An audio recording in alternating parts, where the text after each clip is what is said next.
Una discarica abusiva è stata sequestrata a Realmonte e denunciato un 61enne di Porto Empedocle.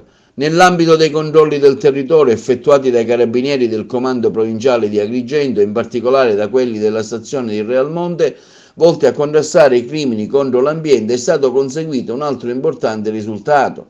I carabinieri hanno scovato un'altra discarica abusiva, dove erano stati abbandonati rifiuti speciali di ogni genere, vecchi frigoriferi, stracolmi di ogni rifiuti, bidoni pieni di olio per motori esausti, pneumatici usati, rifiuti urbani e altri rifiuti pericolosi per l'ambiente. Tutto questo era stato realizzato sotto un cavalcavia in una zona isolata del comune di Realmonte. L'area in questione ricopriva una superficie di circa 100 metri quadrati ed era utilizzata per lo smaltimento illecito dei rifiuti, in particolare da un cittadino di 61 anni di Porto Empedocle, che i carabinieri hanno beccato dopo una certosina attività di indagine svolta con pazienza e l'ausilio di moderne apparecchiature tecniche di fotorilevamento.